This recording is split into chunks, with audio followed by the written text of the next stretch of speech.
Dito isto, aleluia, nós queremos que os irmãos abram a palavra de Deus no livro de 1 Samuel, capítulo 10, versículo de número 3.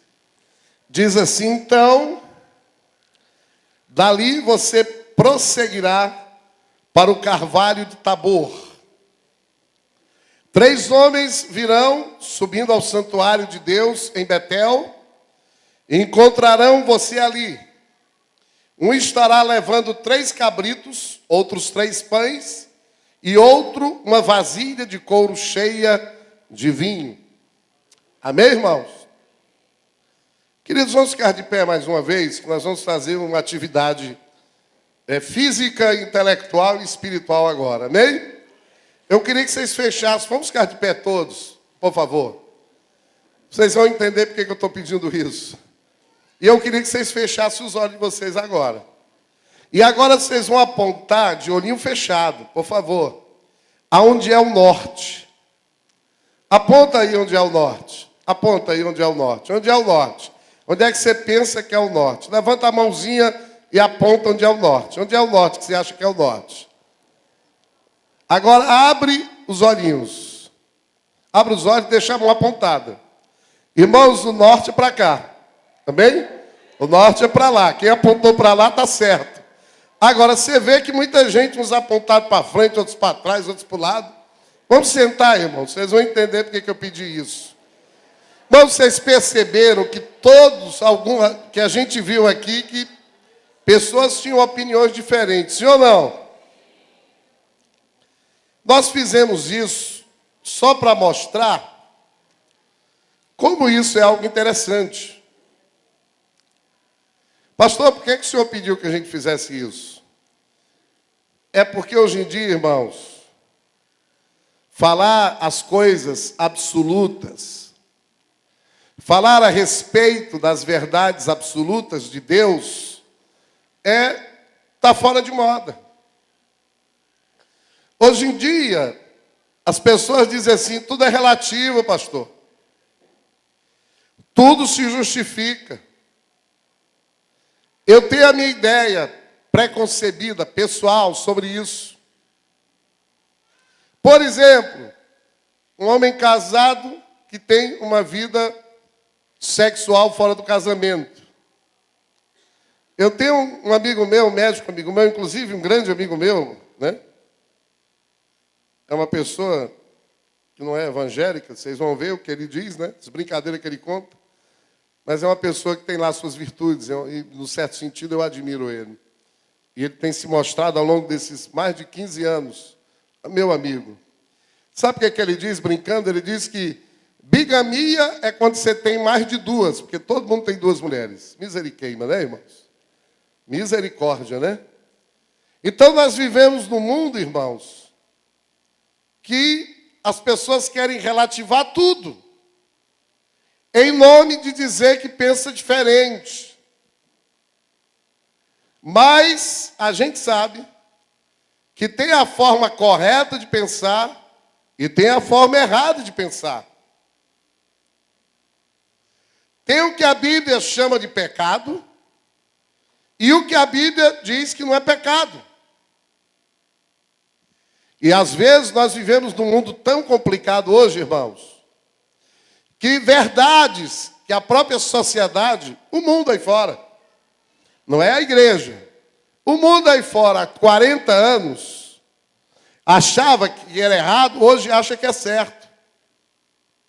E eu vou dizer só uma, que hoje em dia, quando as pessoas falam, todo mundo tem medo. O homossexualismo, por exemplo. Irmãos, há 40 anos, quando eu era menino, lá no São Gerardo, tinha um homossexual em todo São Gerardo, Parquelândia e adjacências.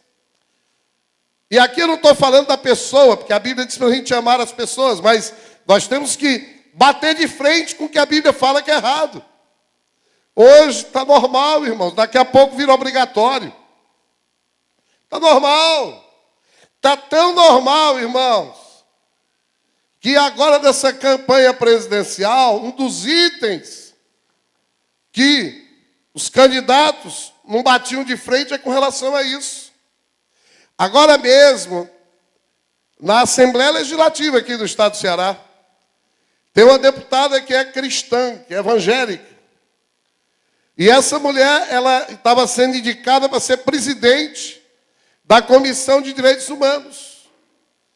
E foi vetado o nome dela, porque ela é evangélica. E porque ela não defende o casamento entre pessoas do mesmo sexo e porque ela não defende o aborto. Já pensou um negócio desse? A que ponto o mundo chegou, irmãos? Em que a mentira virou verdade. Que prostituição é coisa normal.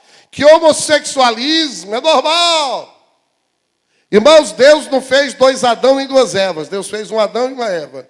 Nem Deus fez 2 Evas para um Adão, nem 2 Adãos para uma Eva. Vivemos num país que roubar está institucionalizado. Que roubar é normal. Está aí a Petrobras, irmãos. Só, para vocês terem uma ideia, a Petrobras perdeu nos seus ativos, quer dizer, no valor dela. Isso é o que dizem 90 bilhões de reais, irmãos. 40% do valor dessa empresa. Só em virtude de roubo. Irmãos, pecado continua pecado para Deus. Sim ou não? Existe o certo e o absoluto. E nós temos que ter a consciência de que pecado é pecado. Mas, infelizmente, tem muita gente que está com a consciência cauterizada. Gente que está pecando e não está mais sentindo nada. Está achando que é normal. Irmãos, isso é muito grave dentro da igreja. Quando as pessoas cauterizam a sua consciência. Mas, infelizmente, há também nas igrejas, e muito mais nas igrejas, pessoas que foram para o outro extremo. Pessoas que estão na igreja, irmãos, e estão debaixo de culpa. Estão debaixo de condenação do diabo. Porque se acham culpadas e ficam se culpando. Quando a Bíblia diz que Jesus já lhe libertou e nenhuma condenação há para aqueles que estão em Cristo Jesus, o Senhor. Portanto, você tem que sair daqui com um sentimento de liberdade, meu irmão. Louvado seja Deus por isso. Querido, se você está aqui hoje à noite, buscando as coisas de Deus, é porque certamente, de alguma forma, você quer Deus. E no texto que nós lemos, Deus deu a Samuel algumas diretrizes para ele transmitir ao rei Saul. E eu quero repetir o texto, ler de novo para nós entendermos. Porque o tema da nossa mensagem hoje é os 3 cabritos. Diga para o seu vizinho, o tema dessa mensagem de hoje é os 3 cabritos. Esquisito esse tema, né, irmãos? Mas vocês vão entender por que é os 3 cabritos. Aleluia. Tem lugares aqui vazios, irmãos. Conduza aqui esses irmãos abençoados, chegaram agora. Então, dali você prosseguirá para o carvalho de Tabor. 3 homens virão subindo ao santuário de Deus em Betel e encontrarão você ali. Um estará levando 3 cabritos, outro 3 pães e outro uma vasilha de couro cheia de vinho. Irmãos, esses homens, eles estavam indo para onde aqui no texto? Para Betel. Betel é o que, irmãos? Casa de Deus. Esses 3 homens estavam indo para a casa de Deus, irmãos. E aqui eu quero já adiantar que 2 estavam indo com a motivação certa, com a atitude certa.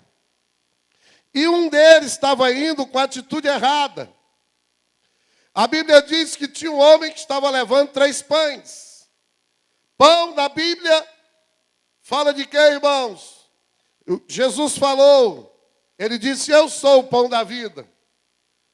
Jesus disse que na Santa Ceia, que ele é o pão que desceu do céu, que é o corpo dele, pão, que ia ser traspassado na cruz.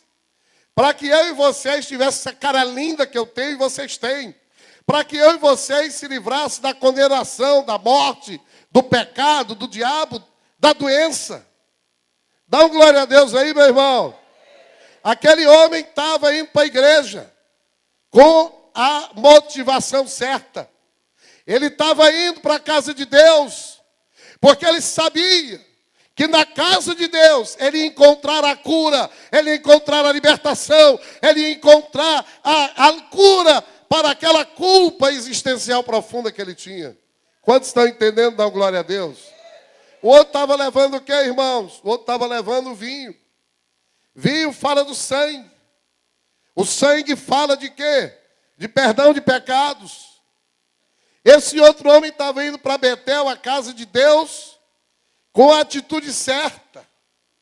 Ele não estava indo para a casa de Deus com a atitude de condenação. Ele não estava indo para a casa de Deus com a atitude de se sentir um culpado, de se sentir alguém que estava debaixo da culpa, mas debaixo da graça, da misericórdia, do favor e da liberdade que há no Espírito Santo. Dá uma glória a Deus, irmãos. Agora havia um terceiro homem.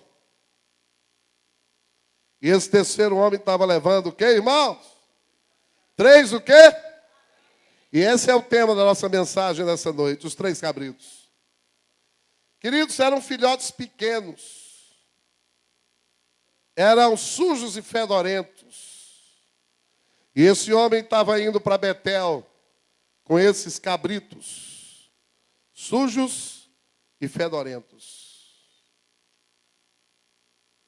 Queridos, no natural, ele estava levando esses cabritos como oferta, como sacrifício. Infelizmente, há muitos cristãos que estão levando cabritos com ele para o culto. Irmãos, na Bíblia, cabrito significa pecado. Diga para o seu vizinho toda a vida que você lê na sua Bíblia a palavra cabrito ou a palavra bode, que significa a mesma coisa, está falando de pecado.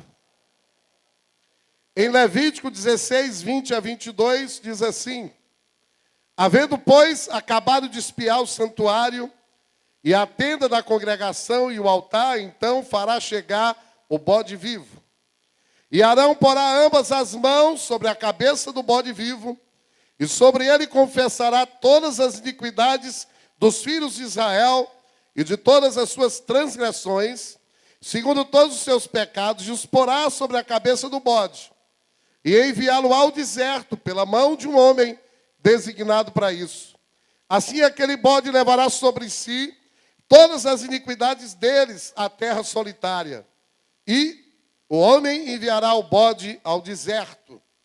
Irmãos, é que está falando no Velho Testamento do que o sumo sacerdote deveria fazer. O sumo sacerdote, que era Arão, ele deveria colocar as 2 mãos sobre um bode, sobre um cabrito, transferindo para aquele bode, aquele cabrito, os seus pecados e os pecados de toda a nação, e depois deveria soltar esse bode para o deserto. Querido, cabrito fala de pecado, fala de nós andarmos em lugares áridos com a culpa do pecado. Fala de quando os cristãos estão ainda levando peso de pecado na vida. E aqui nós temos 3 cabritos. Porque o diabo quer trazer na sua vida, meu irmão, um espírito de condenação e um espírito de inferioridade espiritual. Diga para o seu vizinho, o diabo tem um projeto para te derrubar. Irmãos, o diabo, se ele puder, ele te derruba. E não é dando rasteira, é fazendo com que você ande no engano. Ele levando a você ter um entendimento enganoso da palavra. Irmãos, Deus, Jesus morreu na cruz para lhe libertar, para você ser uma pessoa livre. Aleluia! Você tem acesso ao trono da graça, e é pela graça. E aqui, hoje, nós vamos falar das 3 primeiros textos da Bíblia, dos 3 nas 3 primeiras passagens da Bíblia, em que a palavra de Deus fala a palavra cabrito ou bote. São 3 cabritos, 3 pecados. O primeiro cabrito está em Gênesis 27. O segundo em Gênesis 37. E o terceiro em Gênesis 38. Em Gênesis 37, 1 diz assim: e aconteceu que, como Isaque envelheceu, e os seus olhos se escureceram, de maneira que não podia ver, chamou Esaú, seu filho mais velho, e disse-lhe: meu filho. E ele disse: eis-me aqui. E ele disse: eis que agora já estou velho, e não sei o dia da minha morte. Agora, pois, toma as tuas armas, a tua aljava, o teu arco, e sai ao campo, e apanha para mim alguma caça, e faz-me um guisado saboroso, como eu gosto, e traze-mo, para que eu coma, e para que minha alma te abençoe, antes que eu morra. Rebeca escutou quando Isaque falava a seu filho Esaú, e fosse a Esaú ao campo para apanhar a caça que havia de trazer. Então falou Rebeca a Jacó, seu filho, dizendo: eis que tenho ouvido teu pai que falava com Esaú, teu irmão, dizendo: traze-me caça e faze-me um guisado saboroso, para que eu coma e te abençoe diante da face do Senhor, antes da minha morte. Agora, pois, filho meu, ouve a minha voz naquilo que eu te mando. Vai agora ao rebanho e traze-me de lá 2 bons cabritos, e eu farei deles um guisado saboroso para teu pai, como ele gosta. Leva-los-ás a teu pai, para que o come, para que te abençoe antes da tua morte. Então disse Jacó a Rebeca, sua mãe: eis que Esaú, meu irmão, é varão cabeludo, e eu varão liso. Porventura me apalpará o meu pai, e serei a seus olhos enganador.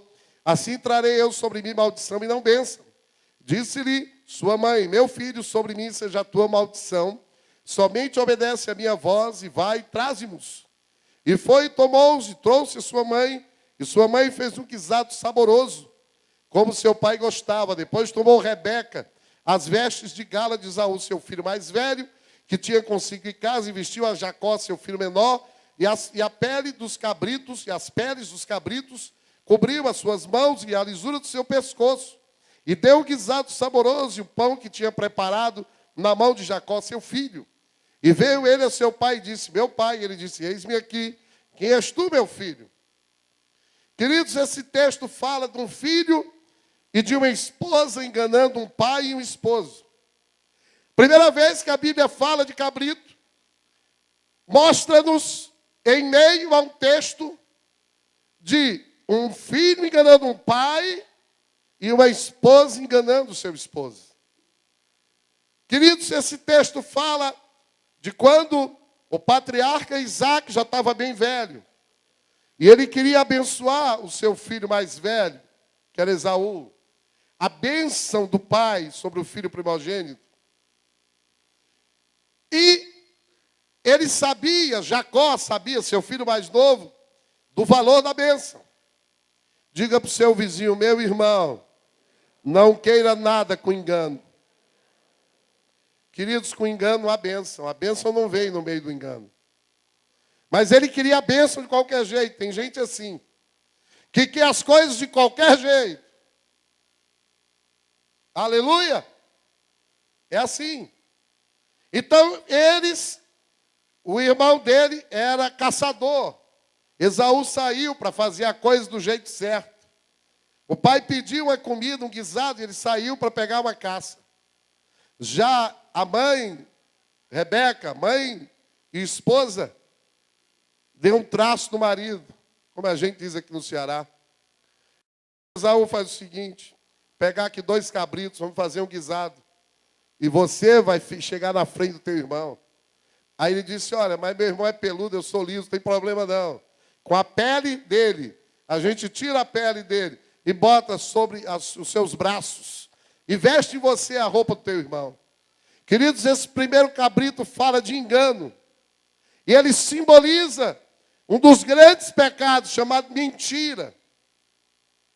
A mentira, a Bíblia diz que o pai da mentira, quem é, irmãos? É o diabo. Quantas vezes nós não estamos enganando as pessoas? Quantos filhos não estão enganando seus pais?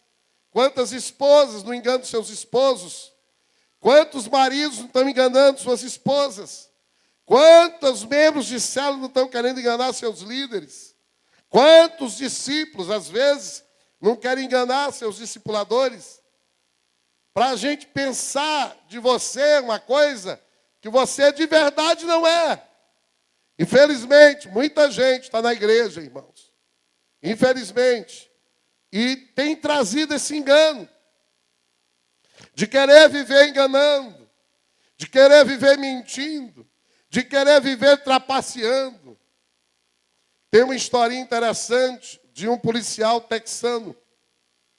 Essa é interessante. Esse policial texano, a gente sabe que o Texas é um estado dos Estados Unidos. É um estado dos Estados Unidos que fica mais ao sul. Faz fronteira ao sul com o México. E um mexicano invadiu os Estados Unidos e roubou um banco dos Estados Unidos. E a polícia americana foi atrás dele no México. Quando ele chegou e pegou aquele policial, ele começou a dizer, olha, se você não disser onde é que o roubo está, eu vou matar você. Só que o policial texano disse assim, olha, não hablo inglês, não entendo, né? Aí ele disse, rapaz, tem algum tradutor aqui para traduzir? Aí apareceu um abençoado de Jesus. Ah, eu sei traduzir do espanhol para o inglês, do inglês para o espanhol.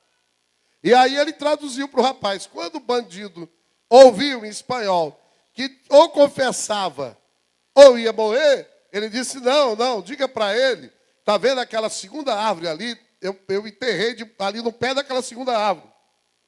Aí o policial texano chegou lá para o rapaz que traduziu e disse, aí, foi que ele disse? Ele disse que não vai dizer não, que ele não tem medo de morrer não. Você pode dar um tiro nele. Porque ele queria ficar com o roubo, irmãos. Tem gente assim, queridos. Infelizmente. Isso é um espírito de engano, de mentira. Queridos, se nós conhecemos a Deus de verdade, o norte ainda é do norte. A verdade da verdade. E mentira é mentira. E o pai da mentira é o diabo. O segundo cabrito, irmãos, está em Gênesis 37. E nós vamos ler do versículo 29 em diante. Diz assim, tomando, pois, Rúben a cova, eis que José não estava na cova. Então rasgou as suas vestes e tornou a seus irmãos e disse, o moço não aparece. E eu aonde irei? Então tomaram a túnica de José e mataram um cabrito. E tingiram a túnica do sangue. E enviaram a túnica de várias cores e fizeram levá-la a seu pai. E disseram, temos achado esta túnica. Conhece agora se esta será ou não a túnica de teu filho. Conheceu e disse, é a túnica de meu filho. Uma besta fera o comeu, certamente foi despedaçado José. Então Jacó rasgou as suas vestes e pôs pano de saco sobre os seus lombos. E lamentou a seu filho muitos dias. Levantaram-se todos os seus filhos e todas as suas filhas para o consolarem. Recusou, porém, ser consolado e disse, na verdade, com choro hei de descer ao meu filho até a sepultura. Assim o chorou seu pai, e os midianitas venderam no Egito a Potifar, eunuco de Faraó, capitão da guarda. Aqui novamente, irmãos, Jacó está no meio dessa história. É a segunda vez que a Bíblia fala de cabrito, de bode. E é em meio a uma situação em que os irmãos de José, por inveja, queriam matá-lo. E só não mataram porque o mais velho disse, não vamos matar, não. Vamos vendê-lo como escravo. E aí, para justificar diante do seu pai o desaparecimento do rapaz, que era um menino mais novo, eles mataram um cabrito com sangue e mancharam a túnica, que foi uma túnica bonita que o próprio Jacó dera a seu filho José, seu filho predileto, seu filho querido. E é interessante, irmãos, que Jacó está aqui novamente sendo alvo de mentira. Jacó, que vivia enganando todo mundo, trouxe agora essa carga de engano para si. O que é que a Bíblia diz em Gálatas? De Deus não se zomba. Tudo aquilo que você plantar, você vai colher. Diga para o seu vizinho, aquilo que você planta, meu irmão, você colhe. Se você está plantando mentira, vai colher mentira. Se você quer ser esperto mais do que os outros, você vai encontrar mais cedo ou mais tarde um mais esperto que você. Agora, se você andar na luz, se você andar na verdade, se você tomar essa posição na sua vida, saiba que Deus vai te abençoar. Louvado seja o nome de Jesus. Queridos, isso acontece na vida de pessoas que vêm para o culto carregando esse fardo de engano. E mês após mês, semana após semana, dia após dia, essa pessoa não se quebranta, essa pessoa não se arrepende, essa pessoa não quer realmente mudar de vida. E às vezes chega no culto aqui e não canta, não dança, não se alegra. E ainda diz, não sentia a presença de Deus. Hoje o louvor não teve unção, a pregação não falou meu coração. Sabe por quê, meu irmão? Porque você, infelizmente, eu te digo isso com todo amor e carinho, você está carregando esse pecado, esse cabrito, e não tem dado um fim para esse cabrito. O terceiro cabrito está em Gênesis 38, do versículo 12 em diante, diz assim, passando-se, pois muitos dias morreu a filha de Sua, mulher de Judá, e depois se consolou Judá, e subiu aos tosqueadores as suas ovelhas em Tímina, ele e Ira, seu amigo Adulamita. E deram aviso a Tamar, dizendo, eis que teu sogro sobe a Tímina, a tosquear suas ovelhas. Então ela tirou de sobre si as vestes da sua viuvez, e cobriu-se com véu, e disfarçou-se, assentou-se à entrada das duas fontes, estando no caminho de Tímina, porque via que Selá já era grande, e ela lhe não fora dado por mulher a ele. Vendo a Judá, teve-a por uma prostituta, porque ela havia coberto o seu rosto. E dirigiu-se para ela no caminho e disse, vem, peço-te, deixa-me entrar a ti, porquanto não sabia que era sua nora. E ela disse, que darás para que entres a mim? E ele disse, eu te enviarei o que, irmãos? Um cabrito do rebanho. Mais uma vez, cabrito envolvido com pecado. E ela disse, dás-me penhor até que envies. Essa história é interessante. Agora é na vida de um filho, mais um filho de Jacó, chamado Judá. Mais uma vez ele está envolvido, família dele com cabrito, com pecado. Agora a história de Judá. Judá teve alguns filhos. Um filho dele casou com uma mulher chamada Tamar. O filho morreu e pela tradição judaica, os filhos mais jovens, que eram solteiros, deveriam casar com a viúva. E ela, vendo que o filho que podia casar, não queria nada com ela resolveu sair ali dentro daquele círculo da família, e ela saiu, foi para uma cidade, e ali ela foi confundida pelo Judá, pelo seu sogro, com uma prostituta. E eles tiveram um relacionamento sexual. E ela disse, eu preciso que você me dê alguma coisa. E ele disse, não, tudo bem. Ela pediu a ele um anel, pediu a ele uma capa, mas eu não tenho aqui, então deixa alguma coisa comigo. E ele deixou o que com ela, irmãos? Um cabrito. Ele prometeu um cabrito. Esse terceiro cabrito é o cabrito da imoralidade, irmãos. Que infelizmente, às vezes, está dentro da igreja, infelizmente, irmãos. Eu digo isso com todo amor e carinho. O primeiro cabrito, quando a pessoa mente para os outros, ela mente para Deus. Afeta o relacionamento vertical. O segundo cabrito fala de invejas, ciúmes, que causam brigas, que causam discussões. Irmãos, às vezes as pessoas estão saindo para a igreja, os casais. E no meio do caminho para a igreja estão brigando. E eu digo isso com todo amor e carinho, irmãos. Estão brigando, estão brigados. E arrasta para dentro da igreja esse cabrito fedorento, que é da briga, que é da discussão, que é da falta de acordo. Às vezes você vê um jovem aqui na igreja adorando, com a cara de crente, né? Carinha de crente linda, carinha dele, adora, canta, pula, dança. Em casa, um palmo de língua desse tamanho, para a mãe, para o pai. Que na igreja Plenitude não tem isso, não. Eu espero que não, em nome de Jesus. Porque se tivesse, você precisa deixar esse cabrito hoje aqui, meu filho. Você não pode voltar com ele, não. Porque na sua casa você tem que ser sal e luz para a sua família, para a sua mãe, para o seu pai. Ele precisa ver que há uma mudança radical na sua vida. Cristianismo é mudança radical, irmãos. Jesus diz que não é comigo, é contra mim. Quem comigo não ajuntar, vai espalhar. Quem não morrer, não tomar a cruz, não me seguir, não é digno de mim.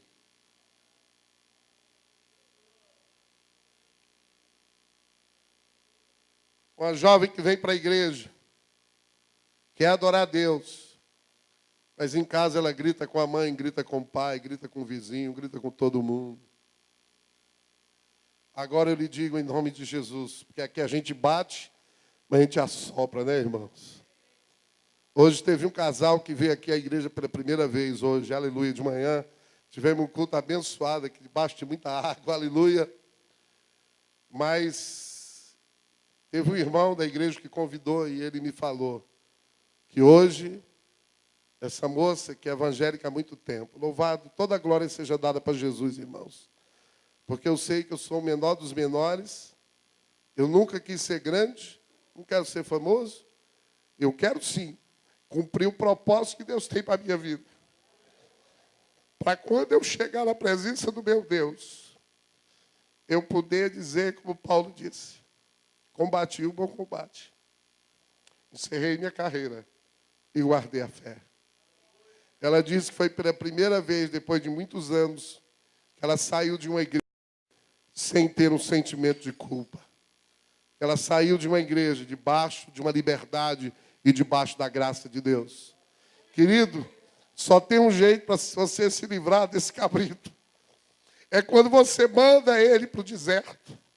E para isso o sumo sacerdote que é Jesus, ele hoje quer colocar a sua mão sobre a sua cabeça e dizer para você, meu filho, o meu sangue já lhe purificou, já lhe limpou, já lhe perdoou, já apagou, já esqueceu. Aleluia! E às vezes eu não sei como é que uma pessoa pode ficar tanto tempo debaixo do pecado, debaixo da condenação do diabo. E às vezes, irmãos, esse cabrito não é nenhum pecadão desses assim. Às vezes é quando a gente falta amor com as pessoas, sabe, irmãos? É quando a gente diz uma palavra mais assim dura com as pessoas. Às vezes é uma coisa mais sutil, mas nós precisamos hoje nos livrar desses cabritos. Nós precisamos receber hoje o perdão de Deus. Aleluia! Glória a Deus! Sansão casou com uma mulher não judia. Sabe o que ele deu como dote? Adivinha, irmãos? Um cabrito. É, irmãos. E aqui, de manhã, eu estive falando aqui para as jovens e os jovens que ainda não casaram. Não casem com uma pessoa que não tem a sua fé. Não case com alguém que não tenha a mesma fé que você tem. Sabe por quê, irmãos? Porque se você casar com uma pessoa que não é cristã, que não tem como pai Deus, o pai dessas pessoas é o diabo. Se você vai ter, sabe quem vai ser seu sogro? Satanás vai ser seu sogro. É, irmãos. O diabo vai ser teu sogro. Presta atenção, vocês lembram que o pai do filho pródigo tinha 2 filhos. Um que saiu e voltou e o outro que ficou. O outro que ficou pediu o que é o pai? Pai, eu quero pelo menos um cabrito. Você nunca me deu um cabrito. E eu sempre digo que o que ficou estava numa situação pior do que o que foi embora. Porque o que foi embora foi transparente, sincero. Que quebrantou e voltou, mas o que ficou, na hora que ficou, que estava lá, ele não sabia nem quem era o pai dele, ele queria um cabrito. E aí, meu irmão, você me pergunta, pastor, o que é que eu faço? Como é que eu tiro essa carga de culpa sobre a minha vida? E eu tenho a receita para você, em nome de Jesus. Receba o perdão de Deus hoje, querido. A Bíblia diz que Ele é fiel e justo para lhe perdoar os pecados e lhe purificar de toda injustiça. Romanos 8:1 diz, portanto, agora já não há condenação para aqueles que estão em Cristo Jesus, o Senhor. Você tem que sair daqui livre da culpa. Você tem que sair daqui livre de condenação. Você tem que sair daqui livre desse peso, meu irmão. Porque Jesus na cruz, ele fez já 4 coisas para você. 4 coisas que tem a ver com os cabritos da sua vida. Primeiro, seus pecados já foram perdoados. Diga para o seu vizinho, meu irmão, dá um sorriso. Teus pecados já foram perdoados. 1 João 2,1 diz assim, meus filhinhos, escrevo-lhes estas coisas para que vocês não pequem. Se, porém, alguém pecar, temos um intercessor junto ao Pai, Jesus Cristo, o justo, aleluia. 1 de João 9 diz assim, se confessarmos os nossos pecados, Ele é fiel e justo, para perdoar os nossos pecados e nos purificar de toda injustiça. Irmãos, quem é pai aqui sabe o que eu vou dizer agora. Quando um filho desobedece a gente, e a gente diz assim, meu filho, não vá por ali não, não vá correr aí não. Você pode cair e se quebrar todinho. E aí o filho vai, desobedece, cai e se quebra todo. Qual é a atitude imediata do pai quando vê isso acontecer? De um pai bom. É pegar uma vara e meter a vara e quebrar mais o filho? Sim ou não? Não, irmãos, não é para fazer isso não. É para socorrer o filho. Para pegar o bichinho no braço e cuidar. Se quebrou o bracinho, levar para engessar. Se está arranhadinho, passar um remedinho para não infectar. É assim que o pai faz, irmãos. Depois, e só depois, você vem cá, meu filhinho. Aí você chama para conversar e para corrigir. Queridos, vocês acham que Deus não é assim também? Deus é do mesmo jeito, queridos. Mas muita gente pensa errado, pensa que Deus é carrasco, é um cabra ronha, não. A Bíblia diz que o meu Deus é bom. A Bíblia diz que o meu Deus é amoroso. Vira para o teu vizinho e diz, sai fora, cabrito. A única maneira de nós nos libertarmos dos cabritos é pelo sangue de Jesus. Você precisa deixar os cabritos aos pés da cruz hoje. Em primeiro lugar, seus pecados foram perdoados. Mas não basta isso. Seus pecados foram esquecidos. Glória a Deus, irmãos. Em Hebreus 8:12 diz assim, porque eu lhes perdoarei a maldade e não me lembrarei mais dos seus pecados. Ele esquece. Tem uma historinha de um irmão, daqueles irmãozinhos, canela de fogo, né? Só que esse irmão congregava numa igreja bem tradicional, irmãos. Vocês nem sabem o que é isso, que vocês não conhecem. Eu converti numa igreja assim, uma igreja muito abençoada, a Igreja Batista. Os crentes batistas são maravilhosos, mas era muito tradicional. Só para vocês terem ideia, lá não batia palma, irmãos. Se alguém batesse palma lá, era desligado. Não tinha guitarra, bateria, meu Deus, o instrumento do capeta. Isso em 1900 me esqueci, em 81, quando eu converti. Mas era uma igreja tão abençoada, tão cheia de Jesus aquele lugar, irmãos. Pra vocês verem como é que são as coisas, né? Por isso é que a gente não pode julgar, irmãos. E aí, esse irmãozinho, toda a vida o pastor pregava, ele era glória a Deus, aleluia, louvado seja Deus, aleluia. Isso no meio de uma igreja em que as pessoas ficam quietinhas, todo mundo olhava, ficava meio escandalizado. E aí o pastor terminou o culto, foi lá falar com aquele irmão.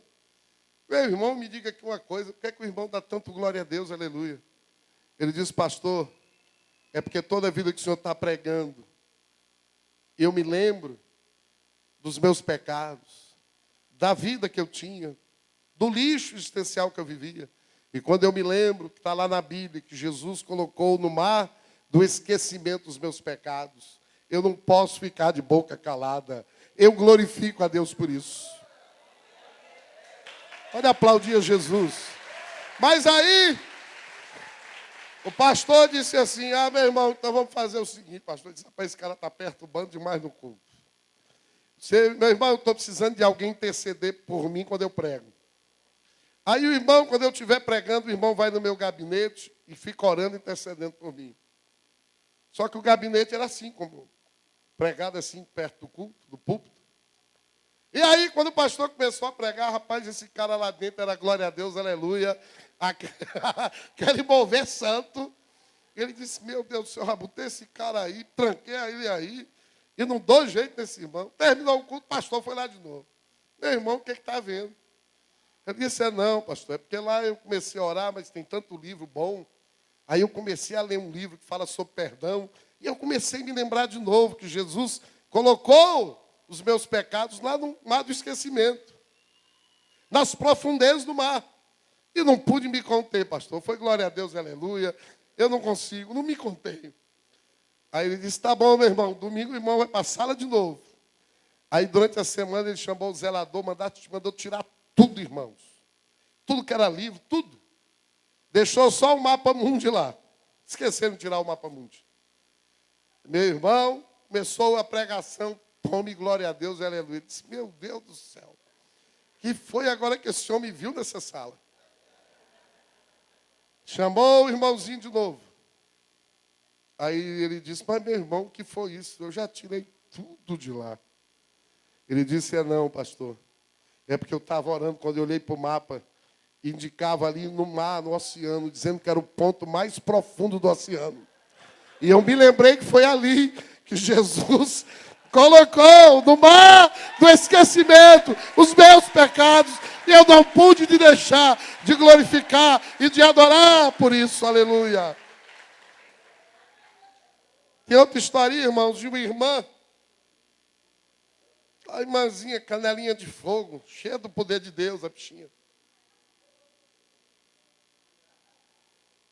Pastor, num culto, terminou o culto, a irmã procurou o pastor. Disse assim, pastor, essa semana Jesus me apareceu. Ela disse, foi mesmo, irmã, foi. Aí, glória a Deus. Ela foi para casa, o pastor disse, Jesus apareceu para essa irmã. E eu sou pastor e não aparece para mim. Que negócio é esse? A irmã está de papo furado comigo. Ele está querendo me enganar. Isso não é verdade, não. Domingo seguinte, de novo. Terminou o culto, ela disse, pastor, Jesus apareceu de novo. Aí ele disse assim, rapaz, eu vou dar um jeito nesse negócio. Minha irmã, vem cá. Olha, quando Jesus lhe aparecer, pergunte para ele qual foi o pecado que eu cometi lá no seminário. Porque eu cometi um pecado bem cabido do lar e só ele e eu sabemos. Ela disse, tá bom, meu irmão, eu vou perguntar. Ele disse, agora eu pego essa irmã. Não é mentira. Porque Jesus está aparecendo, não. Terminou o culto, aí o pastor é que estava animado para perguntar. Aí ele foi lá na irmã, minha irmã, e aí?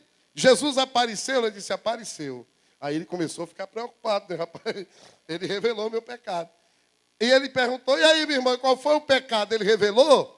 Ela disse, olha, ele não revelou, não. Porque ele disse que não se lembrava mais do seu pecado. Ele não lembrava mais do seu pecado. Ele não lembrava mais. Ele esqueceu. Diga assim para o seu vizinho, Jesus também esqueceu os seus pecados. Por que é que você fica se lembrando?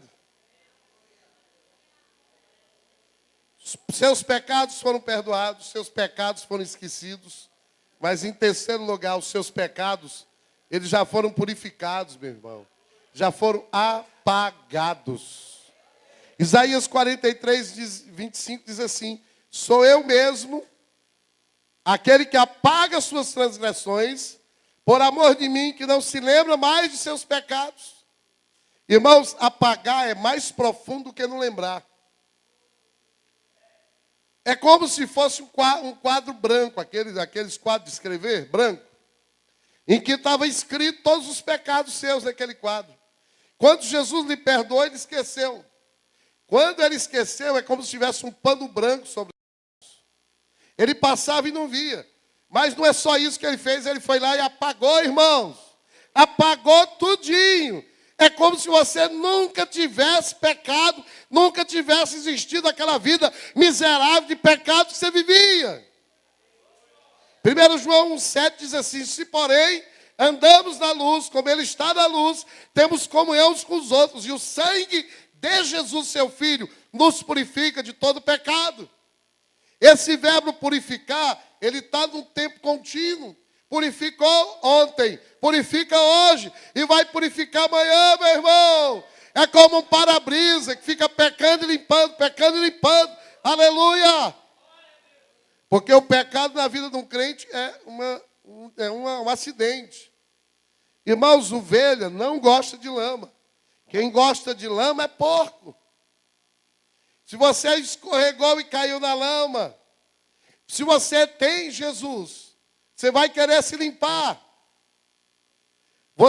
Se você está andando com Jesus, você tem sensibilidade. Quando você peca, a consciência acende a luz. E você vai lá e se humilha. E você confessa e recebe o perdão de Deus. Aleluia, meu irmão. Ovelha não gosta de lama, irmãos. Quem gosta de lama é porco. Primeiro, os pecados são perdoados. Segundo, são esquecidos. Terceiro, são apagados, mas não fica por aí. Ainda tem a quarta coisa que Jesus faz com os cabritos da nossa vida. A sua natureza de cabrito foi substituída pela natureza de ovelha, através da justiça de Deus. Você sem Jesus é um porco. Irmãos, eu estava no plantão há uma semana atrás. Entrou 2 anestesistas lá no quarto. Um deles eu conheci, o Eduardo, é um mineiro, e o outro eu nunca tinha visto. Meus irmãos, que homem da boca porca. Paulo, 3 palavras, 2 palavrões. Só falava em pegar mulher. Ele disse, olha, eu só vou para a festa para pegar mulher. Irmãos, sinceramente falando, eu não sou falso moralista, não. Mas, irmãos, aquilo foi me dando uma angústia que eu tenho o meu companheiro de plantão, o Rafael, tem um fone de ouvido. E eu estava lá no computador, já tentando preparar a mensagem semana passada. E eu digo, Rafaelzinho, me dá teu fone de ouvido aqui, meu irmão. E eu fiz de conta que estava ouvindo alguma coisa no computador. Eu não estava querendo ouvir aquela conversa bem aqui no meu pé do ouvido, irmãos. E o Rafael sabe que eu sou pastor. E ele depois comentou comigo. Ele disse, doutor Dias, eu estava vendo ali o senhor se incomodado com aquela conversa. Eu via cada vez que o homem falava um palavrão, o senhor se contorcia. Irmãos, Jesus quer mudar a nossa natureza. Ele quer fazer com que a natureza de Deus seja nossa. 2 Coríntios 5, 21 diz assim, Deus tornou o pecado por nós, aquele que não tinha pecado, para que nele nos tornássemos justiça de Deus. Ele perdoou, ele esqueceu, ele apagou. Mas não fica só no apagamento. Ele quer reescrever uma nova história, segundo a vontade dele. Quantos estão entendendo? Isso é a nova natureza, meu irmão. Quando você aceitou Jesus, ele perdoou, ele esqueceu, ele apagou e ele reescreveu uma nova história. Era como se você tivesse nascido naquele dia. Jesus disse, Nicodemos, importa que você nasça de novo. Quer dizer que Jesus pegou toda aquela história dos pecados, dos erros, das decisões erradas, da lama da nossa vida. Ele apagou. A Bíblia diz que ainda que o seu pecado seja vermelho como escarlate, você vai ficar alvo como a neve, meu irmão. Alvo como a neve. Aleluia. E ele escreve uma nova história desde o começo. De novo, uma história linda, segundo a vontade de Deus, para a sua vida.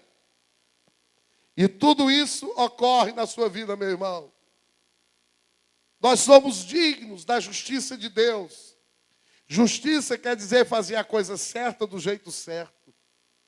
Nós somos dignos desse milagre, que é o maior milagre. É quando alguém tem a sua história reescrita. Diga para o seu vizinho, o maior milagre é a história da sua vida que está sendo reescrita, meu irmão.